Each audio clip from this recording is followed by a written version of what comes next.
Au cœur de l'hiver glacial de l'année 1887, alors que les températures chutaient à moins 40 degrés Celsius à travers le rude massif du Jura, une adolescente de 16 ans dormait paisiblement sous 3 mètres de poudreuse.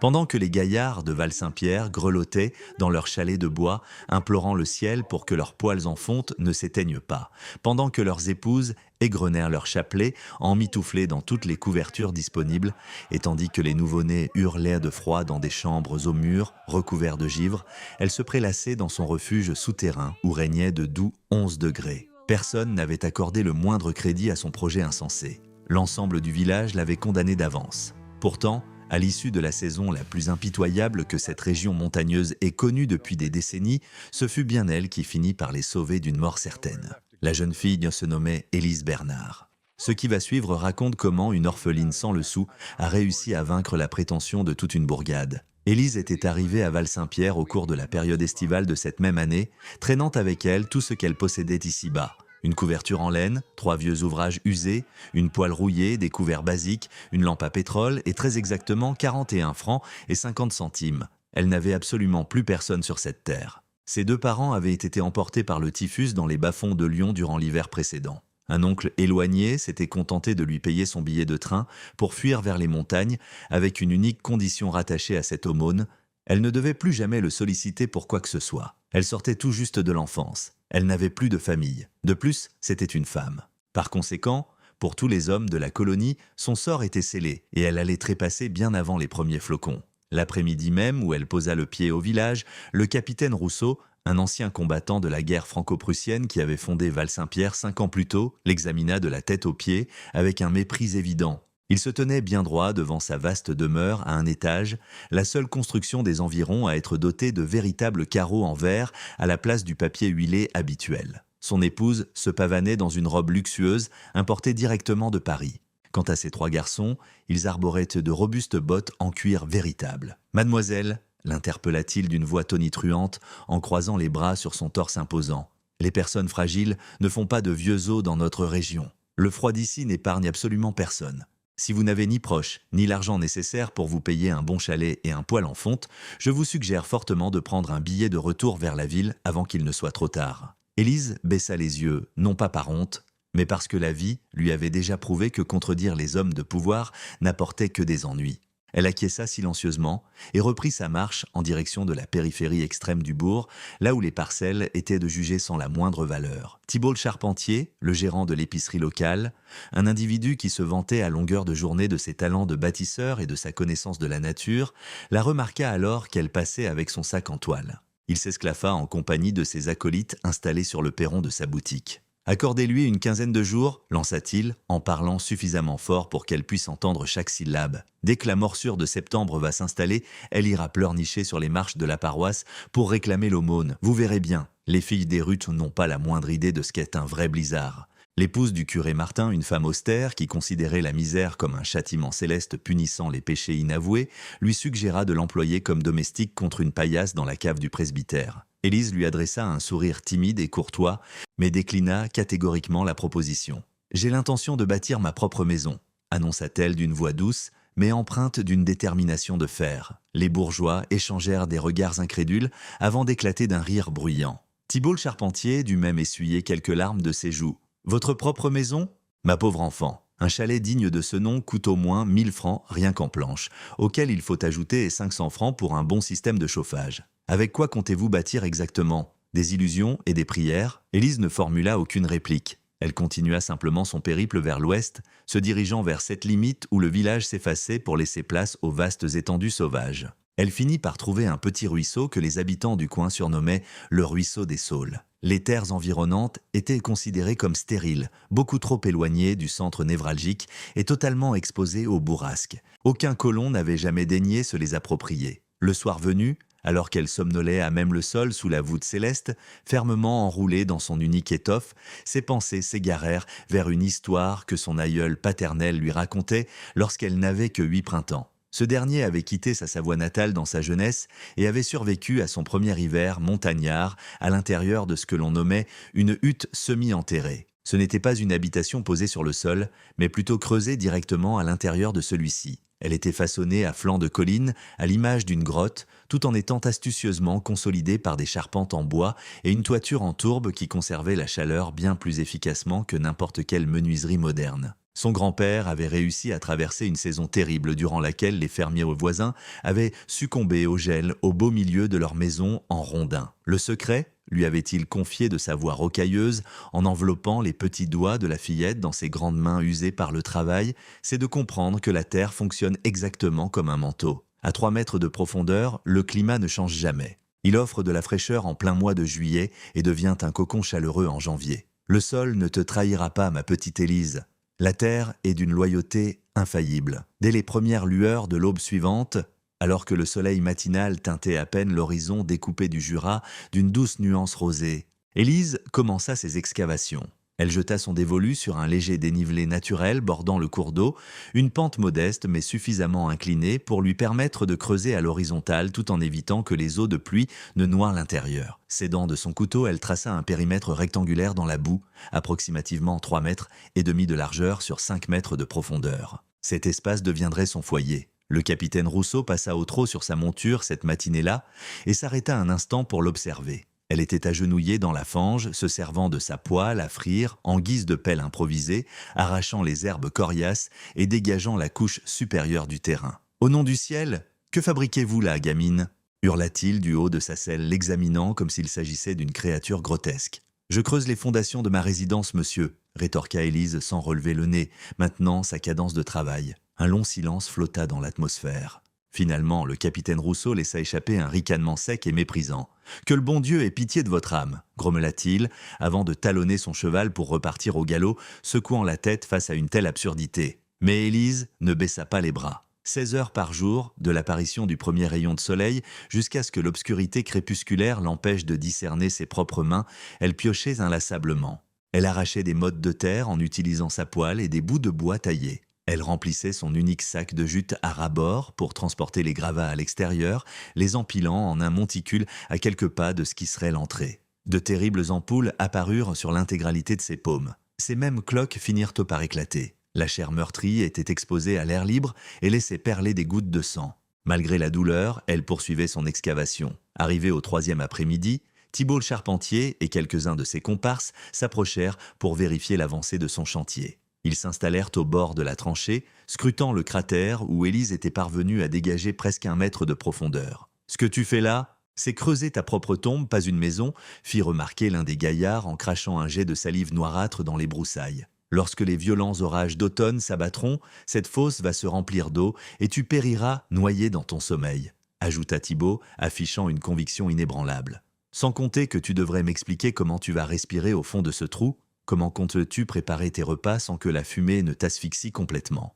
Tu n'as réfléchi à aucun aspect pratique, n'est-ce pas ? Voilà précisément la raison pour laquelle les femmes ne construisent pas d'habitation. » Élise essuya la crasse de son front avec le dos de sa main écorchée. Elle les dévisagea depuis le fond de son boyau de terre. « Mon grand-père a survécu à 20 hivers rigoureux dans une demeure parfaitement identique à celle-ci, déclara-t-elle posément. Il y a élevé une fratrie de 7 enfants. Il s'est éteint paisiblement à 83 ans. Non pas d'une engelure, mais de vieillesse. Les individus ricanèrent avant de s'éloigner, toutefois, Élise capta une nuance inattendue sur leur visage. Ce n'était plus de la moquerie pure, c'était un léger malaise. Au fond d'eux-mêmes, dans un recoin bien enfoui de leur conscience, ils percevaient une logique implacable dans ces efforts. Il s'agissait d'une tactique ancestrale. Un fragment de bon sens immémorial que leur maison récente, pleine de courants d'air, avait manifestement oublié. Le 5e jour dans l'après-midi, un jeune homme prénommé Matisse, le fils de colons suisses installé à environ 3 kilomètres plus au nord, débarqua muni d'une véritable pelle en acier. Il ne prononça pas la moindre syllabe. Il sauta directement dans l'excavation et se mit à déblayer le sol à ses côtés. Ils s'acharnèrent à la tâche en silence jusqu'à ce que l'astre solaire disparaisse derrière les crêtes. Lorsqu'il rassembla enfin ses affaires pour rentrer, Élise le regarda s'éloigner et ressentit une douce chaleur irradier sa poitrine, une sensation qui n'avait aucun lien avec la fatigue musculaire. C'était une lueur d'espoir. Pendant 3 semaines complètes, Élise sculpta son asile. Au terme des 7 premiers jours, elle avait creusé une fosse d'environ 1,5 mètre de profondeur. À la fin de la 2e semaine, elle était capable de se tenir parfaitement droite à l'intérieur de sa retraite souterraine. La terre excédentaire qu'elle déblayait étaient tassés sur les parois extérieures du talus, renforçant l'épaisseur des murs pour créer une barrière thermique exceptionnelle.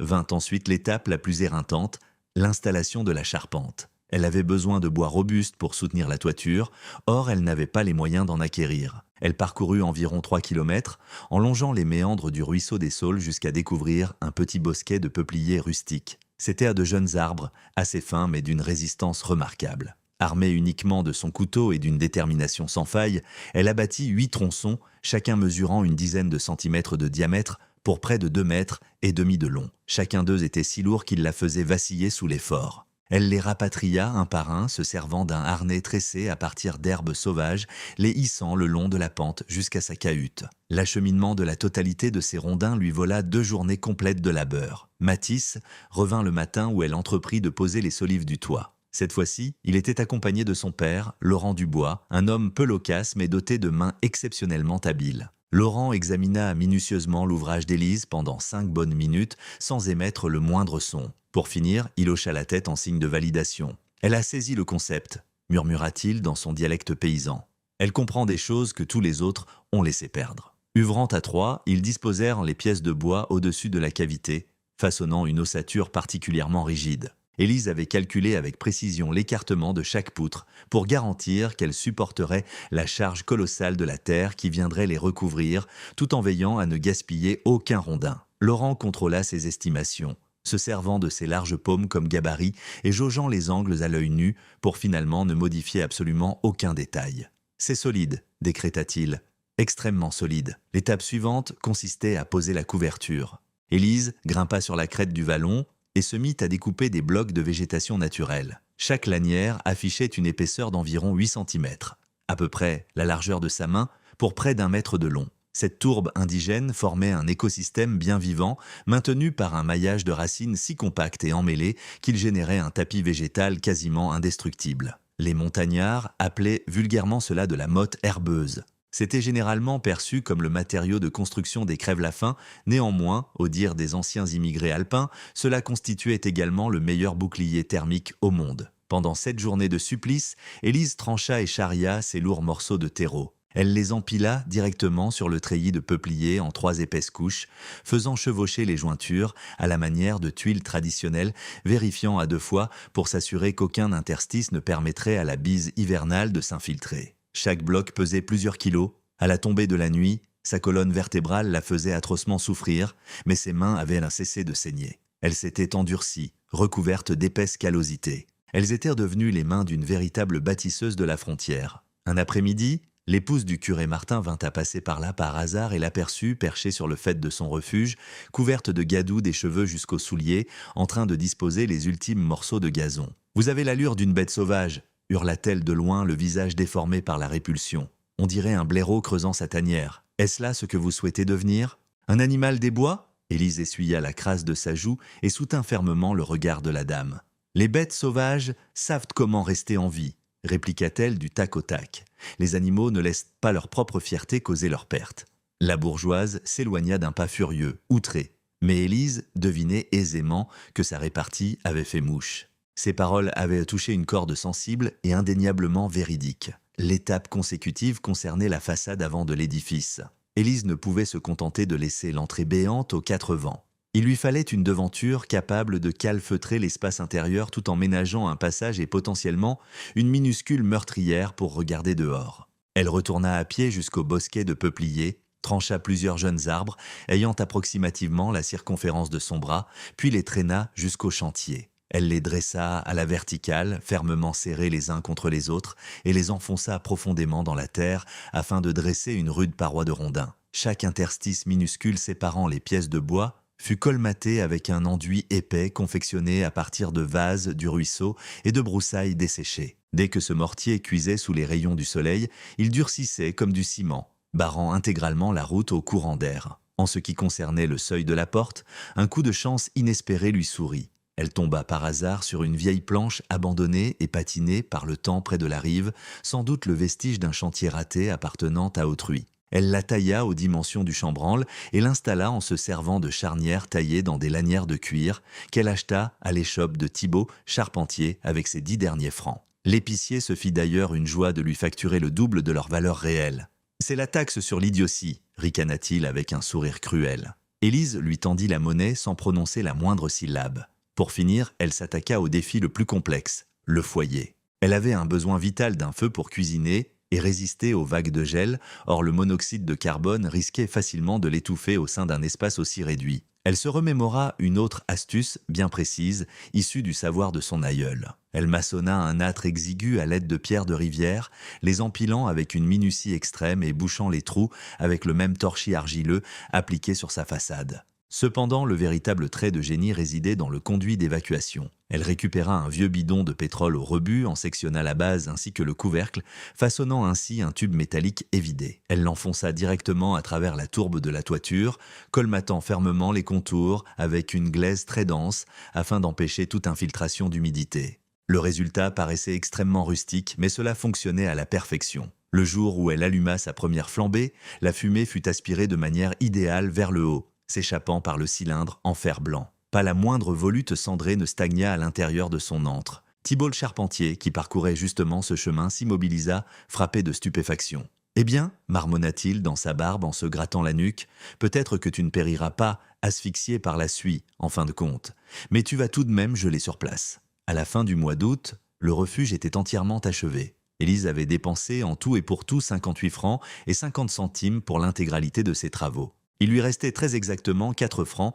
et 25 centimes en poche. Toutefois, elle possédait désormais un toit. C'était indéniablement minuscule. Une pièce unique mesurant approximativement 3 mètres et demi de largeur sur 5 mètres de profondeur. Le point culminant de la charpente atteignait à peine 1,80 m, pile au centre, s'inclinant progressivement vers les bords. Il n'y avait aucun véritable carreau de vitre, juste un modeste orifice d'observation masqué par du papier ciré. Le sol était constitué de terre fermement damée et mélangée à du gravier de la rivière, repoussant ainsi la boue de manière fort efficace. Son ameublement intérieur se résumait à une couchette rudimentaire ficelée avec des branches de peuplier, un sac sommaire bourré d'herbes sèches du Jura faisant office de matelas, son plaid en laine, ses 3 livres, son fanal, sa poêle, une unique marmite, 2 écuelles en fer blanc, sa lame, sa cuillère et sa fourchette. La toute première nuit où elle s'endormit dans sa tanière, la porte aux attaches de cuir solidement close, elle ressentit un frisson émotionnel qui la fuyait depuis la disparition de ses parents. La sérénité, la paix, une sécurité authentique. La température intérieure était fraîche, bien que très éloignée de la congélation. L'atmosphère véhiculait des effluves de terreau humide et de fleurs sauvages. C'était l'odeur d'un monde souterrain bien vivant et respirant. Au dehors, les bourrasques de la montagne hurlaient. À l'intérieur, régnait un mutisme absolu. Pendant ce temps, les bourgeois du village mettaient la dernière main à leur propre construction. Le capitaine Rousseau avait embauché des menuisiers qualifiés qui avaient convoyé des madriers d'œuvre depuis la Suisse. Sa résidence à un étage comportait 4 chambres à coucher, d'authentiques fenêtres vitrées, ainsi qu'une paire de poêles à combustion continue qui lui avaient coûté 400 francs pièce. La toiture se composait de planches usinées à la perfection et recouvertes de pois importés. L'édifice s'imposait comme la plus somptueuse habitation dans un rayon de 150 km. Thibault Charpentier avait érigé un chalet de plain-pied affichant d'épaisses parois en rondins, hermétiquement isolées à l'aide de mousse et de boue. Il possédait un appareil de chauffage en fonte d'origine prussienne, réputé pour être le meilleur équipement de la vallée, censé garantir la chaleur de tout le bâtiment avec seulement 4 bûches par jour. L'engin affichait un prix de 1250 francs. Le curé Martin logeait au presbytère, une bâtisse offerte par ses paroissiens, façonnée en bois de pin et reposant sur des fondations en pierre. Elle abritait un grand poêle en faïence suédois dont il vantait sans cesse les mérites comme étant une merveille de l'ingénierie nordique. Absolument tous contemplaient cette humble butte de terre longeant le ruisseau des Saules avec un mélange de compassion et de suffisance.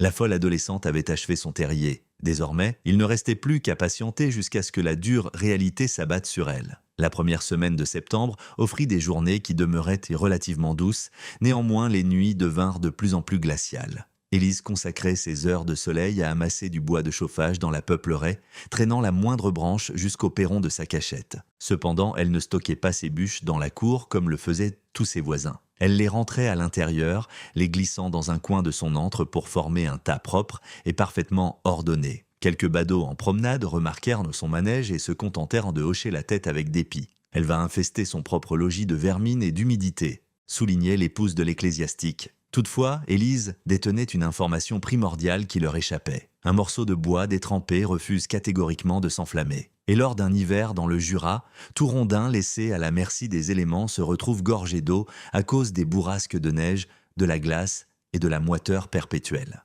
Ensuite, on se voit contraint de le brûler, quoi qu'il arrive, faute d'alternative, ce qui envahit inévitablement l'habitacle d'une épaisse fumée et de vapeur d'eau, générant un feu chétif qui réchauffe à peine tout en consumant 3 fois plus de matière. Sa réserve à elle resterait parfaitement sèche, toujours aride. Constamment disposé à brûler, Matisse passait prendre de ses nouvelles tous les 2 ou 3 jours. Un bel après-midi de la mi-septembre, il débarqua avec un présent, un petit sac de jute garni de pommes de terre.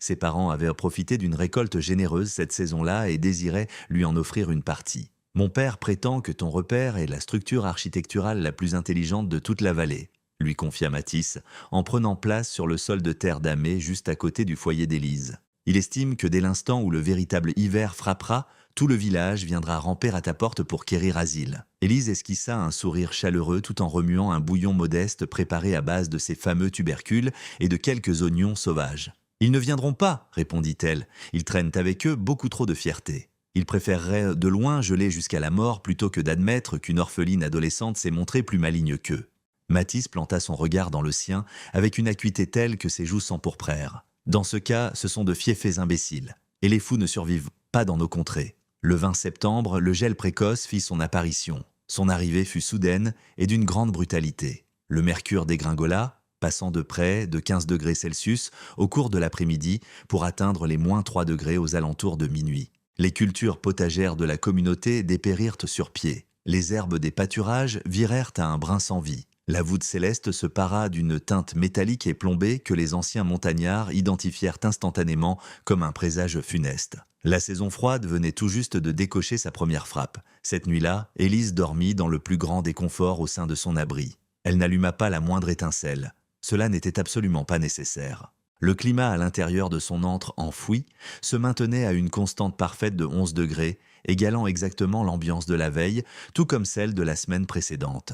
Le sol profond ignorait totalement l'assaut du gel.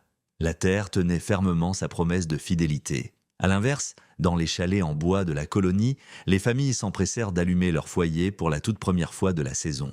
Le capitaine Rousseau s'aperçut très vite qu'un de ses poêles présentait un joint fêlé, ce qui provoqua l'envahissement rapide du salon par des fumées toxiques. Il se vit dans l'obligation d'étouffer les flammes et de colmater la brèche à l'aide d'un mastic d'argile fait à la hâte. Il passa le reste de sa nuit à cracher ses poumons et à tousser à s'en rompre le thorax. Thibault le charpentier fit ronfler son modèle prussien en fonte et éprouva une grande fierté face à la bouffée de chaleur soudaine et intense qu'il dégageait. Néanmoins, lorsqu'il sortit dans la cour, afin de récupérer un surplus de combustible sur sa pile, il se rendit compte que la chute de température avait recouvert chaque branche d'une fine carapace de verglas. Le bois d'œuvre était gorgé d'eau. À l'instant même où il le jeta dans l'âtre, les flammes crachotèrent, générant considérablement plus de fumée que de réconfort thermique.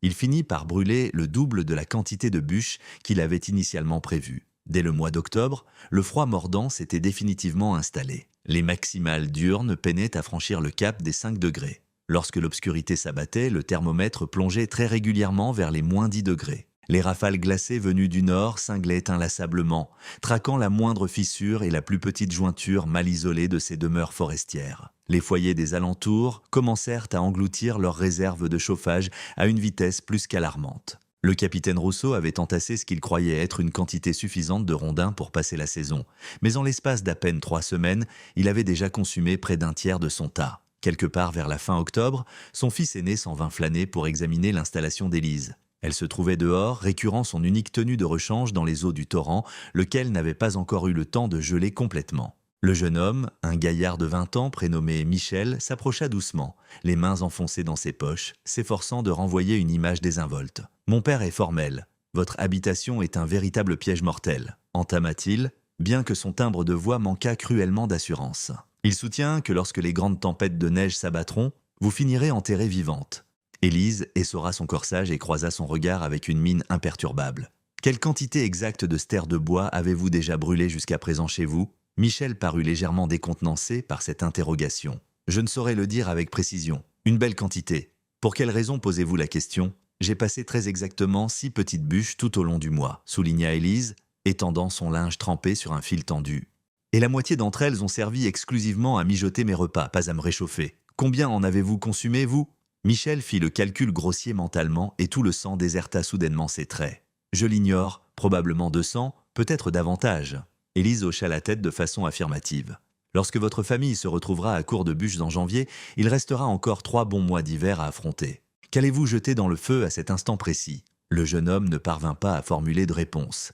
Il demeura là, planté silencieusement, observant cette humble butte de terre surmontée d'une fine volute de fumée s'échappant de sa cheminée en tôle improvisée, et pour la toute première fois de sa jeune existence, il ressentit un élan qu'il n'avait encore jamais éprouvé à l'égard d'une femme de basse condition. Du pur respect. « M'autorisez-vous à jeter un œil à l'intérieur » réclama-t-il d'une voix feutrée. Élise marqua un temps d'hésitation. Hormis Matisse, aucun être humain n'avait encore jamais franchi le seuil de sa cabane. Toutefois, une infime nuance cachée dans le timbre du garçon laissait deviner qu'il s'agissait d'une requête sincère et non d'un prétexte pour se gausser d'elle. « Je vous en prie, entrez !» Michel se baissa et se faufila par l'ouverture basse. L'intérieur baignait dans la lueur d'une unique bougie. Il fallut un bref instant à ses pupilles pour s'accoutumer à cette pénombre. Et c'est précisément là qu'il éprouva une sensation qui le laissa totalement muet. Une chaleur enveloppante. Pas la fournaise accablante et étouffante d'un réchaud en fonte bourré à craquer, mais plutôt une tiédeur douce, constante et rassurante. L'air n'était pas vicié par des effluves de calamine ou de moisissure. L'espace dégageait l'odeur d'un terreau sain et vivifiant. « Cet endroit est… » commença-t-il, incapable de dénicher le mot juste. « Totalement différent de tout le reste », acheva Élise à sa place, s'asseyant sur son lit de cambrute. Michel passa ses doigts le long des parois de terre battue. Elles étaient sèches au toucher et incroyablement denses. Il leva les yeux vers la voûte de tourbe, s'attendant à y déceler des infiltrations d'eau ou des faiblesses structurelles. Mais l'ensemble paraissait d'une intégrité absolue. Il remarqua le bois de chauffage empilé avec soin dans l'angle. Chaque branche était parfaitement déshydratée, exempte de toute moisissure ou de vermine rampante. « Comment est-ce seulement possible ?» s'étonna-t-il à haute voix. « Dehors, dans la cour, on gèle sur place. Ici, on se croirait par une douce après-midi d'automne. » Élise lui transmit alors les enseignements que son grand-père lui avait légués. Dès que l'on creuse à 3 mètres de profondeur, le sol atteint ce que les spécialistes nomment une base géothermique stable. Ici, dans les montagnes, cette ligne de référence spécifique se maintient aux alentours de 11 degrés Celsius tout au long de l'année. Peu importe qu'il fasse 30 degrés en plein mois de juillet ou moins 40 en janvier. À cette profondeur, la Terre ne fluctue jamais. Toujours fiable, éternellement protectrice. Votre manoir de bois, poursuivit Élise en lui expliquant, fonctionne exactement comme une coquille d'œuf. C'est d'une finesse extrême. Il est surélevé par rapport au sol de seulement quelques centimètres de vide. Chaque fois que les blizzards hurlent, ils arrachent la chaleur. Chaque fois que vous poussez votre poêle en fonte, l'air chaud s'élève et s'échappe directement par les tuiles. Vous menez une lutte incessante contre Dame Nature. Elle marqua une courte pause et pressa sa paume contre la muraille de terre à ses côtés. Moi, je ne cherche pas à combattre le monde naturel. Je me glisse simplement à l'intérieur. Je laisse la terre faire tout le travail difficile à ma place. Michel s'attarda dans la hutte pendant une bonne heure, la criblant de questions, inspectant la solidité de la structure, absolument fasciné. Lorsqu'il finit par ressortir à l'air libre, les rafales glaciales le cinglèrent au visage comme un coup de poing à main nue. Le contraste était saisissant. Il regagna péniblement son grand domaine à étages avec ses superbes vitres et ses appareils de chauffage onéreux, et pour la toute première fois, il le perçut pour ce qu'il représentait réellement, une simple illusion de sécurité. Cependant, lorsqu'il fit part de ses observations sur le refuge souterrain à son vieux père, le capitaine Rousseau entra dans une rage folle. « Ne remets plus jamais les pieds dans ce trou à ras immonde !»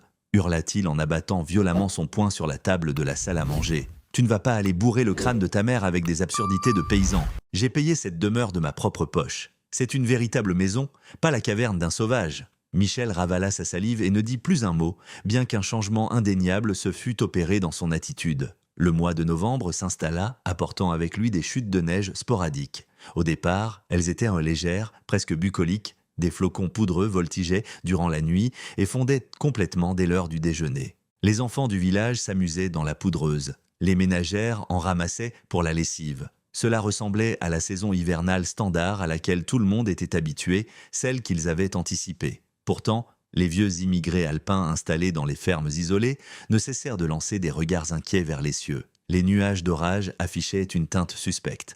Les vols d'oiseaux migrateurs avaient mis le cap vers le sud avec 3 bonnes semaines d'avance sur le calendrier. Même les loups des montagnes hurlaient avec une cadence inhabituelle une fois la nuit tombée. « Nous ne nous préparons pas à un hiver ordinaire », confia Laurent Dubois à son fils Mathis un soir, scrutant le paysage à travers la vitre de son chalet de bois. Ça va être le genre de gel qui ensevelit les gens. Vers le 15 novembre, Thibault le charpentier fit quelques calculs profondément troublants. Il avait déjà consumé environ la moitié de sa réserve de bois et la période la plus brutale de la saison n'était même pas encore là. Il rassembla les hommes du village dans son épicerie et lança l'idée d'organiser une expédition de coupe à la lisière de la forêt pour abattre du bois supplémentaire avant que les congères ne rendent les sentiers totalement impraticables. Une équipe de 10 volontaires se forma, incluant le capitaine Rousseau et son fils Michel. Ils passèrent 3 journées exténuantes dans les fourrés, abattant pins et peupliers, travaillant jusqu'à ce que leurs articulations hurlent de douleur. Ils traînèrent les lourds troncs jusqu'au bourg en utilisant des traîneaux assemblés à la hâte. C'était un labeur éreintant. Un homme se brisa 2 doigts lorsqu'une branche massive roula directement sur sa main. Alors que l'équipe de bûcherons traînait ses fardeaux devant le refuge d'Élise, celle-ci était dehors, installant nonchalamment un collet rudimentaire pour les lièvres. « Vous n'avez pas besoin d'un réapprovisionnement en bois de chauffage ?» lui lança Thibault avec une lourde dose de sarcasme. « Ou comptez-vous rester au chaud uniquement par la force de votre respiration ?» Élise pointa simplement du doigt sa réserve à l'intérieur de l'abri, bien visible à travers l'entrebâillement de la porte. « J'ai de quoi tenir largement jusqu'au mois de mars, rétorqua-t-elle, et chaque morceau est parfaitement sec. » Les hommes épuisés contemplèrent leur propre tas de bois fraîchement coupé. Du bois encore incroyablement vert et dégoulinant de sève, et gardèrent fermement la bouche close.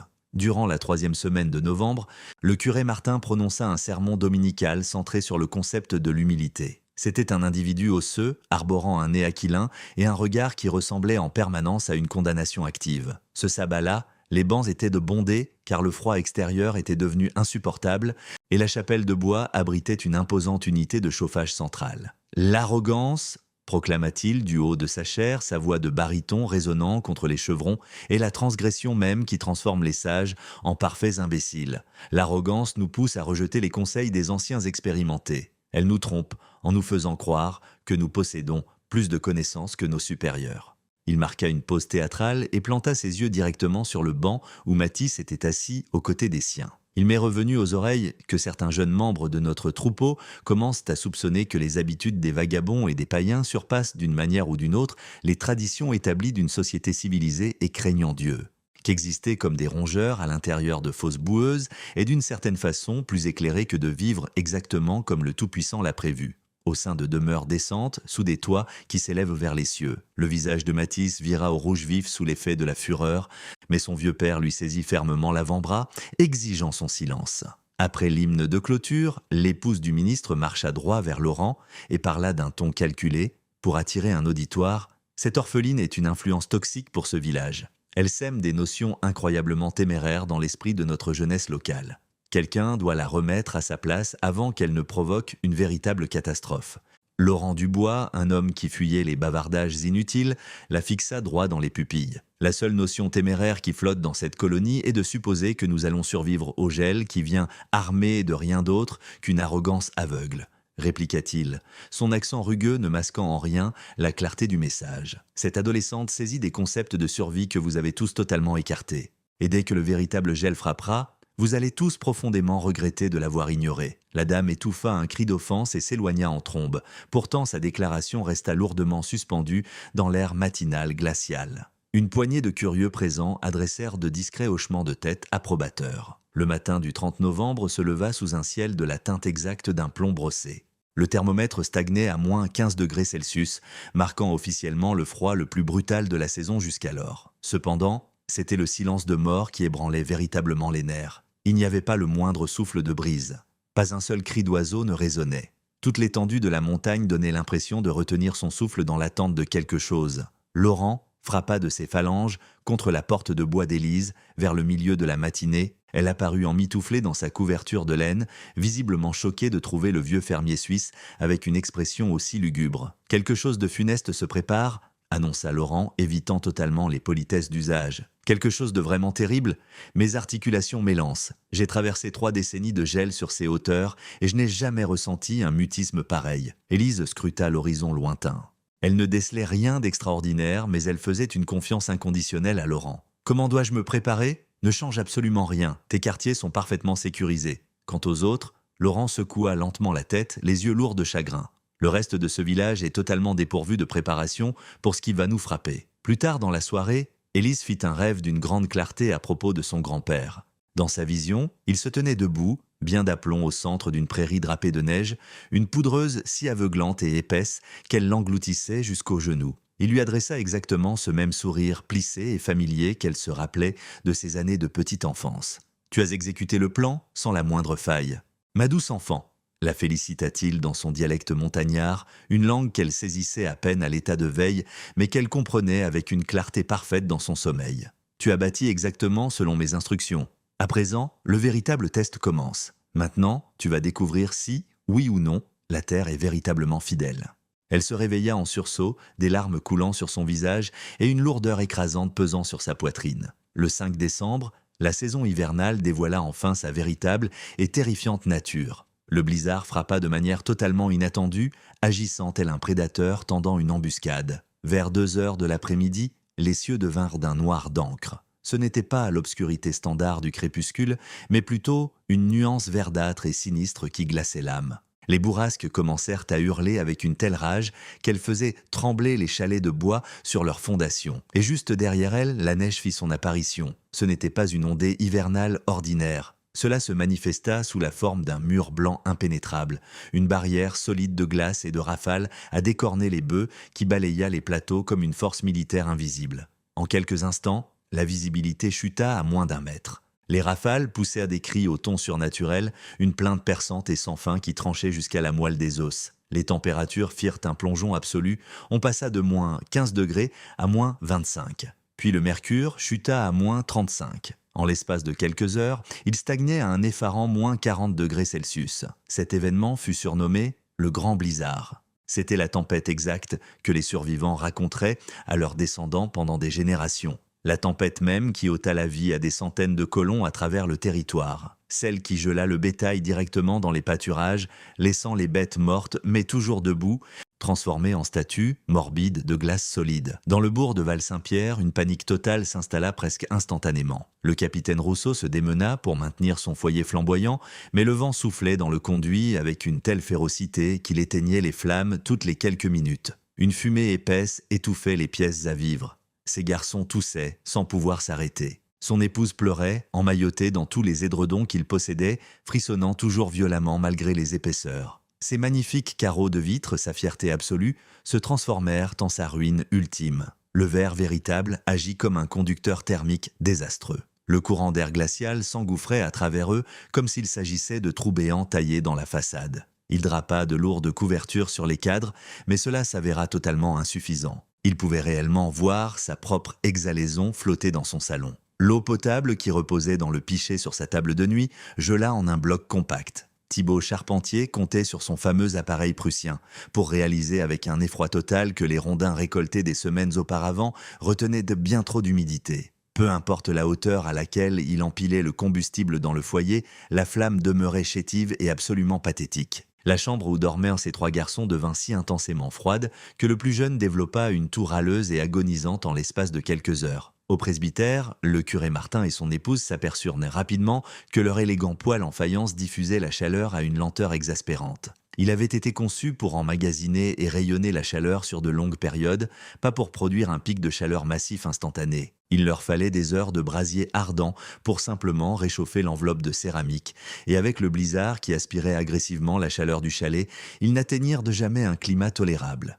L'épouse du curé, la femme même qui avait traité Élise de bête sauvage, priait alors le chapelet avec des doigts si engourdis qu'elle pouvait à peine saisir les grains. À travers tout le village, c'était le même cauchemar. De somptueuses résidences qui se métamorphosaient en pièges de glace, du bois onéreux qui soit brûlait trop vite, soit était trop humide pour s'enflammer. Des chauffages en fonte qui échouaient lamentablement à rivaliser avec le gel létal. Durant la première nuit du blizzard, 3 foyers virent leur toiture s'effondrer totalement. Le poids écrasant des bancs de neige accumulés, combinés aux rafales de tempête, arracha les planches de bois, exposant les cabanes directement aux cieux d'ébène. Ils furent forcés de chercher refuge dans l'épicerie. 20 âmes paniquées entassées étroitement autour d'un unique poêle, se partageant seulement 3 couvertures pour tout le groupe. Le deuxième soir, le plus jeune fils de Thibaut le Charpentier cessa de tousser. C'était un indicateur terrifiant. Cela signifiait que l'enfant était simplement trop épuisé pour y parvenir. Sa mère l'emmaillota dans tous les édredons qu'il possédait et le pressa fermement contre sa poitrine, tentant désespérément de lui transmettre sa propre chaleur corporelle. Thibaut finit par jeter la moitié de ses meubles de salon dans l'âtre, frénétique à l'idée de produire le moindre degré de chaleur supplémentaire. À la 3e nuit, le capitaine Rousseau parvint à la sinistre conclusion que sa famille allait périr. Ce n'était pas juste une sombre possibilité, c'était une certitude mathématique indéniable. Sa réserve de bois de chauffage s'épuisait, les températures eau glaciales ne faisaient qu'augmenter. Sa plus jeune fille ne pouvait plus supporter de poids sur ses jambes. Ses orteils entraient dans les premiers stades de gelure malgré ses doubles épaisseurs de bas en laine. Il croisa le regard de son épouse, reconnut la terreur pure qui en émanait et fit un choix qui lui coûta plus de dignité personnelle qu'il n'en avait dépensé durant toute son existence. « Nous nous rendons à l'abri de la gamine », annonça-t-il, la voix craquante sous la tension. Sa femme le fixa avec une confusion totale. « Le trou de terre? Ce terrier d'animal? »« Oui, » répondit l'ancien combattant, totalement incapable de soutenir son regard. Avant que notre temps ne soit écoulé, ils emmitouflèrent les enfants dans toutes les couvertures disponibles. Le capitaine Rousseau souleva sa plus jeune fille dans ses bras. Son fils Michel hissa l'enfant du milieu. Son épouse s'enveloppa dans 3 châles et un lourd plaid. Ils ouvrirent la porte d'entrée de leur somptueux domaine à un étage et s'élancèrent dans l'abîme blanc aveuglant. La bourrasque les renversa presque à l'instant même où ils sortirent. La glace poudreuse assaillit leurs visages nus comme des milliers de minuscules aiguilles. Ils étaient entièrement aveugles là-dehors, entourés de rien d'autre que du blanc statique et du rugissement incessant et assourdissant du blizzard. Le capitaine connaissait l'orientation exacte, ayant parcouru ce chemin des centaines de fois, mais au sein de la tempête, le paysage était complètement étranger. Chaque enjambée devenait une lutte brutale. Les congères s'accumulaient au-delà de leurs genoux. Il leur fallut 20 pleines minutes pour parcourir une distance qui en exigeait habituellement 5. 20 minutes exténuantes à combattre un adversaire invisible.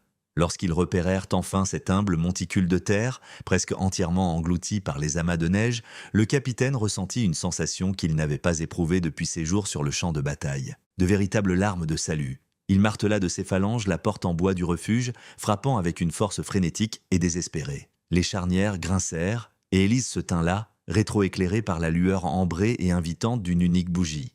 Elle ne manifesta aucun choc, elle ne montra pas une once de suffisance. Elle se contenta de hocher la tête et de s'écarter du seuil. « Entrez vite !» déclara-t-elle simplement. Le clan Rousseau se faufila à l'intérieur de l'asile, brossant frénétiquement la poudreuse de leurs vêtements. Et à cet instant, ils vécurent quelque chose qui frôlait le miraculeux. Une chaleur réelle, une chaleur authentique, constante, réconfortante. Ce n'était pas le crépitement pathétique d'une boîte en fer perdant une guerre contre le gel, mais l'étreinte dense et fiable du sol lui-même. Le climat intérieur affichait environ 12 degrés Celsius. Ce n'était certes pas un paradis tropical. Cela manquait de tout luxe. Pourtant, cela représentait la vie. Cela signifiait la survie. C'était plus qu'assez. La plus jeune fille du capitaine se mit à pleurer. Non pas de douleur, mais de pur soulagement. Sa mère tomba à genoux sur le sol de terre battue et couvrit de baisers les mains d'Élise. « S'il vous plaît, pardonnez-moi, murmura-t-elle. Pardonnez-moi pour toutes les choses affreuses que j'ai dites. » Élise guida doucement la femme pour la remettre sur ses pieds. « Il n'y a absolument pas de quoi s'excuser. Nous avons de la place ici pour tout le monde. » Et cette affirmation s'avéra incroyablement prophétique, car exactement 1 heure plus tard, la famille Charpentier arriva en chancelant. Ils furent de bientôt suivis par le curé Martin et son épouse. Puis vinrent 2-3 foyers supplémentaires dont les toits s'étaient effondrés. Un par un, trempés, gelés, absolument terrifiés, ils se frayèrent un chemin à travers le blizzard mortel jusqu'à cette modeste porte de bois coincée sur le flanc de la butte de terre. Le havre souterrain qui était initialement conçu pour loger une seule occupante finit par abriter 18 âmes. Ils étaient entassés, indéniablement misérables, manquant de place pour seulement étendre leurs jambes. Pourtant, ils respiraient. Et ils étaient au chaud. Élise maintenait un modeste feu à l'intérieur de son âtre de pierre, non pas pour générer de la chaleur, mais strictement à des fins culinaires. Elle porta l'eau du ruisseau à ébullition, puisant dans les cruches d'argile qu'elle avait stockées. Elle prépara un ragoût en utilisant des pommes de terre, des oignons sauvages et un lièvre que Mathis avait piégé plusieurs jours auparavant. Cela constituait à peine assez de rations pour satisfaire 18 estomacs affamés, mais c'était un repas brûlant, quelque chose qui offrait un lambeau d'espoir. Thibaut le charpentier berçait son plus jeune fils, qui avait enfin cessé de frissonner et prenait des respirations normales et régulières. Il regarda Élise installée à l'autre bout du refuge, baignée dans la lueur tamisée du feu, et ressentit une vague d'humiliation si sévère qu'elle lui causa une douleur physique réelle. « Je me suis ouvertement moqué de vous, » confessa-t-il d'une voix feutrée. « Je vous ai dépouillé à mon épicerie.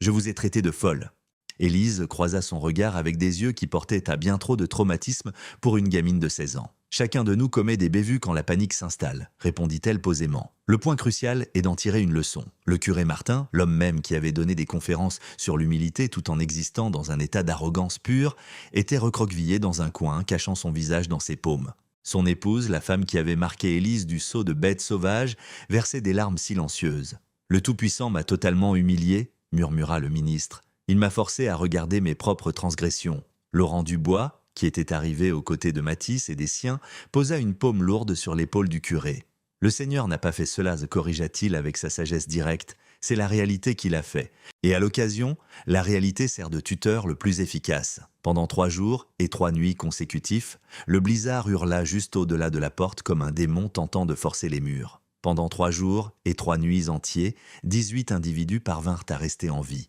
cachés dans cette hutte de 3 mètres sur 5, assemblée entièrement par les mains d'une orpheline utilisant à peine 60 francs. L'intimité était inexistante, le confort était totalement absent.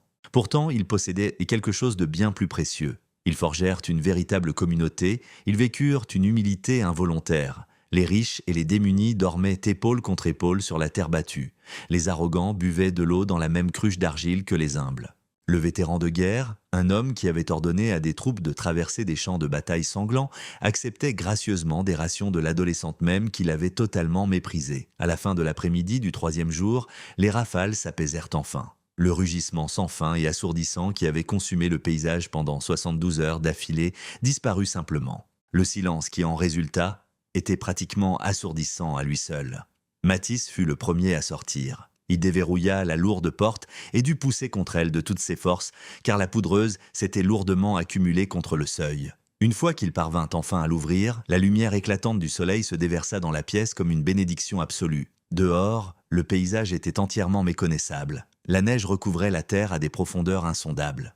Les structures dispersées à travers le bourg étaient à peine identifiables, pratiquement avalées tout entières. Seule la ligne de toit de la somptueuse résidence du capitaine Rousseau dépassait des amas blancs. L'épicerie s'était complètement effondrée sous le poids massif. La chapelle restait debout, mais son clocher s'était complètement rompu. Le refuge d'Élise, cependant, avait traversé l'événement sans une seule égratignure. Le poids écrasant de la neige au sommet de sa toiture en tourbe ne l'avait pas fait bouger d'un pouce. Les limites de terre tassées ne s'étaient pas fissurées. Ce conduit d'évacuation en tôle improvisée continuait de ventiler sans le moindre accroc. Les survivants sortirent en file indienne, plissant les yeux sous l'éclat aveuglant, prenant la mesure de la dévastation totale qui les entourait. Et à ce moment précis, sans aucune coordination préalable ou sans prononcer une seule syllabe, chaque tête pivota vers Élise, qui se tenait juste à côté de l'entrée de son asile, emmitouflée dans sa couverture de laine. Le capitaine Rousseau fut le premier à poser un genou à terre. Son épouse l'imita, puis Thibaut de Charpentier et toute sa progéniture. L'un après l'autre, tout le groupe s'agenouilla là, dans les congères, non pas par culte, mais par pure reconnaissance, dans une révérence profonde, dans une gratitude sans fond. « Vous nous avez sauvés d'une mort certaine », croassa le vétéran, la voix incroyablement rauque. « Une gamine de 16 ans sans un sou à son nom nous a maintenus en vie alors que nous, armés de toute notre richesse et de notre soi-disant expertise, nous dirigions droit vers la tombe. » Élise observa la foule, ces personnes mêmes qui l'avaient ridiculisé, avaient vidé ses économies et prononcé des sermons diabolisant son existence. Pourtant, elle ne ressentit aucun sentiment de victoire. Elle n'avait aucune envie de vengeance mesquine. Tout ce qu'elle ressentait était un épuisement profond et une vague d'empathie envahissante. « Relevez-vous » demanda-t-elle doucement. « C'est la terre qui a épargné nos vies. J'ai simplement prêté attention à ce qu'elle essayait de communiquer. Les journées qui suivirent le blizzard furent de consacrées à un immense effort de reconstruction et à une profonde introspection. Les habitants regagnèrent leurs propriétés dévastées et entamèrent le processus de réparation exténuant. Cependant, un changement fondamental s'était opéré au cœur de Val-Saint-Pierre. Thibaut le Charpentier organisa une assemblée villageoise au milieu des décombres de son épicerie. Chaque âme ayant survécu au gel se rassembla, perchée sur des caisses d'expédition et des tonneaux en bois, emmitouflés étroitement dans d'épais édredons. « J'aimerais proposer, entama Thibaut, utilisant un ton totalement dépouillé de sa suffisance passée, que l'ensemble de la communauté s'entraide pour aider Élise Bernard à agrandir son refuge. De plus, nous devrions creuser des abris identiques pour les familles qui ont entièrement perdu leur chalet. Non pas pour remplacer totalement nos demeures de bois, mais pour servir de repli d'urgence. Un bunker sécurisé chaque fois que Dame Nature décidera de nous rappeler qui détient le véritable pouvoir ici-bas. Un murmure d'approbation parcourut la foule. Le capitaine Rousseau se leva à son tour. En plus de cela, ajouta-t-il, je suggère que nous remettions à Élise Bernard une parcelle de 4 hectares bordant le ruisseau des Saules. Des terres qui n'appartiendront qu'à elle, dûment enregistrées sous son propre nom, afin d'honorer à la fois son intelligence vive et sa charité sans bornes. Le vote qui s'ensuivit fut adopté sans une seule voix dissidente. Au cours des semaines suivantes, les hommes du cru mirent en commun leur main-d'œuvre pour excaver 3 abris souterrains supplémentaires, adhérant strictement au plan d'Élise. Elle supervisa l'intégralité de l'opération, les exerçant sur la nature critique de la profondeur de la tranchée, l'inclinaison exacte du toit de tourbe et la nécessité d'un flux d'air adéquat. Elle n'était plus perçue comme la vagabonde sans valeur. Elle était devenue l'instructrice en chef, elle était la spécialiste résidente. Mathis travaillait à ses côtés chaque après-midi. Et un soir particulier, tard en janvier, alors qu'il se reposait, près de l'âtre dans son refuge originel, il tendit doucement la main et saisit ses doigts. « Me feriez-vous l'honneur de devenir mon épouse ?» demanda-t-il, le ton portant un léger tremblement. Élise plongea son regard dans ses pupilles et y décela quelque chose qu'elle pensait ne jamais posséder. Un chemin vers l'avenir, une famille bien à elle. Un sanctuaire construit par une affection sincère plutôt que par de la simple terre et du bois. « Je le veux », confirma-t-elle, et pour la première fois depuis une éternité, elle éclata en sanglots. Pourtant, c'étaient des larmes de pure joie. Ils s'unirent en ce printemps-là lors d'un modeste service tenu dans la chapelle fraîchement réparée. Le curé Martin prononça les vœux et son homélie se concentra lourdement sur l'intelligence profonde née de l'humilité, sur la nécessité absolue d'écouter ceux que la société rejette comme insignifiants. Élise et Mathis accueillirent 4 enfants au monde au cours des décennies suivantes. Ils érigèrent un modeste chalet de bois vers 1892, situé à environ 100 mètres de ce refuge initial. Cependant, ils n'abandonnèrent de jamais réellement l'abri souterrain. Ils le réutilisèrent comme cave à légumes pour stocker leurs pommes de terre, leurs carottes et leurs navets. Ils le maintinrent entièrement approvisionné comme chambre de survie pour chaque fois que de violents blizzards traversèrent la région. Et ils le préservèrent comme un monument vital au passé. Au moment où le nouveau siècle arriva, les huttes semi-enterrées étaient devenues une installation standard dans tout le massif. Elles n'étaient plus dénigrées comme des cabanes de paysans, mais plutôt célébrées comme des conceptions architecturales brillantes. Les nouveaux colons arrivant dans la région excavaient immédiatement leurs bunkers de terre, y campèrent durant leur premier hiver, et seulement plus tard, une fois qu'ils avaient véritablement saisi la dure réalité de la montagne et de ses éléments brutaux, tentaient-ils d'élever une maison de bois conventionnelle. Élise atteignit son 79e anniversaire. Elle s'éteignit durant le gel hivernal de 1950, entourée de ses 4 enfants, 13 petits-enfants et 22 arrière-petits-enfants.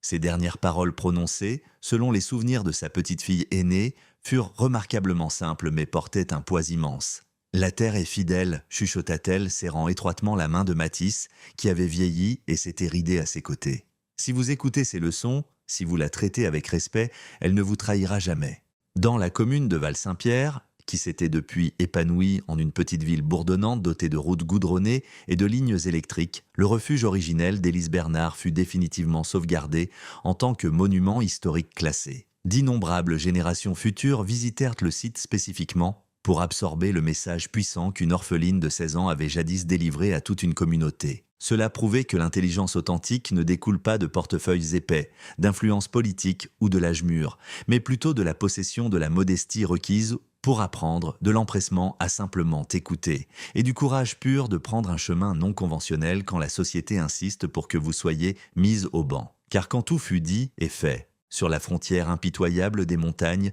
durant ces gels létaux qui massacraient les gens sans une once de pitié, les plus riches ne s'en sortaient pas automatiquement vivants. Les plus forts physiquement n'enduraient pas nécessairement. Les plus intelligents étaient les survivants.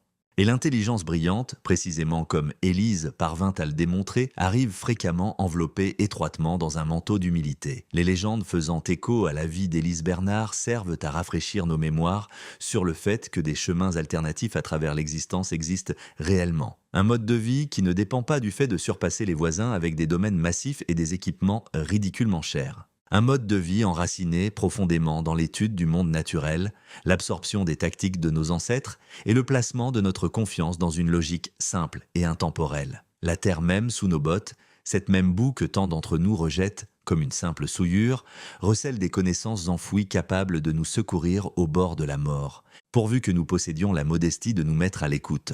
Dans une société moderne qui donne constamment la priorité aux nouveautés rutilantes sur les méthodes éprouvées, qui valorise des prix astronomiques sur la pure efficacité et élève l'esthétique tape à l'œil sur le bon sens réel, nous avons désespérément besoin de plus de récits reflétant celui-ci. Nous devons nous rappeler que les humbles détiennent fréquemment des faits vitaux que les arrogants ont imprudemment jetés de côté, qu'une vagabonde sans le sou saisit occasionnellement des vérités indéniables qu'un millionnaire ne pourrait s'offrir, qu'une adolescente orpheline est entièrement capable de secourir un vétéran de combat décoré. Si ce récit de réhabilitation ultime et d'intelligence profonde a résonné avec votre esprit, s'il vous a poussé à vous souvenir qu'une route différente est disponible, un voyage bâti sur la modestie et l'observation tranquille qui surpasse facilement chaque gramme d'or sur terre, transmettez-le à quelqu'un qui a vraiment besoin de l'entendre. Car dans une ère où des foules massives assemblent leurs existences entières pour ressembler à ces magnifiques mais fragiles chalets, où nous brûlons toutes nos heures et nos paix à mener une guerre futile contre les éléments naturels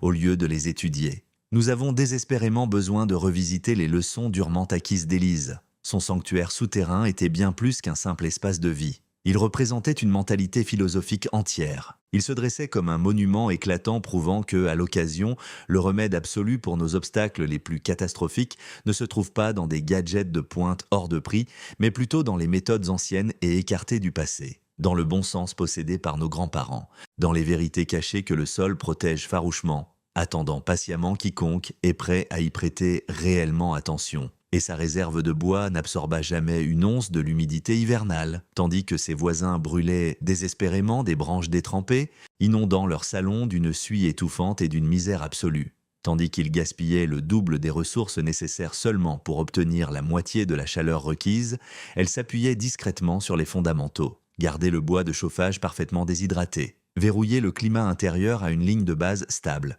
opérer strictement en tandem avec Dame Nature, jamais en défi direct avec elle. Cela reste la conclusion ultime de la vie d'Élise Bernard. Ce n'est pas seulement un tutoriel sur la conception architecturale, c'est une leçon magistrale sur la navigation à travers l'existence humaine. Cela dicte exactement comment nous devrions nous préparer pour les hivers métaphoriques auxquels nous sommes inévitablement confrontés. Ces chapitres terrifiants quand notre réalité devient amère et sans merci, quand nos manoirs de papier glacé échouent complètement à nous protéger, quand nos comptes bancaires, bien remplis, ne peuvent acheter une once de salut. Durant ces heures les plus sombres, la chose qui nous tire réellement du gouffre n'est pas le tas de pacotilles que nous avons accumulés, mais plutôt les faits concrets que nous avons pris la peine d'apprendre. Ce n'est pas notre ego démesuré, mais notre modestie ancrée. Ce n'est pas notre muscle brut, mais notre pure intelligence. Notre volonté de prêter l'oreille à la terre, de respecter les anciens et de faire confiance à cette intuition calme et persistante, murmurant que des chemins